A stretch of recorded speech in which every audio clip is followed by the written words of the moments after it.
In today's video, two will become one. No, we're not talking about marriage. Well, I guess it's a marriage of sorts. It's switch stacking. Switches that are part of a stack behave as one single device. As a result, a stacking solution shows the characteristics and functionality of a single switch while having an increased number of ports. In this edition of Tech Talks, we're going to stack two CBS350 switches. Next. Stacking is only available on the CBS350-4X models, and the SFP uplink ports are what provide the stacking functions. So, we first need to make sure our STP uplink ports are connected. We'll then configure our active switch. We can be in either basic or advanced mode, but for this example, we'll stick with advanced. We'll head over to the administration settings and choose stack management. For our stack mode, we need to be in native stacking.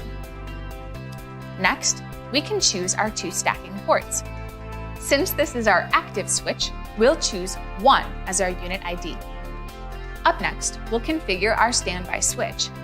Again, we'll go to Stack Management under the Administration settings. We need to make sure that native stacking is chosen, and we need to choose our 2 ports. Since this is the standby switch, we'll give it an ID of 2. Since we finished configuring the switches, we'll click Apply and Reboot on both the standby and the active switch. Once the switches are done rebooting, we'll log back into the switch. Once inside, we'll choose System Summary under the Status and Statistics settings. Under the active switch, we see that both switches are acting as one.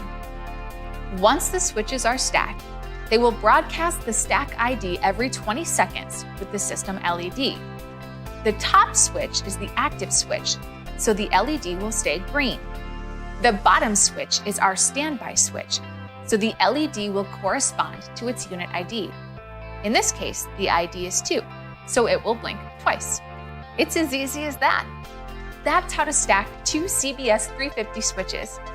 Thanks for watching this edition of Tech Talks. We'll see you next time.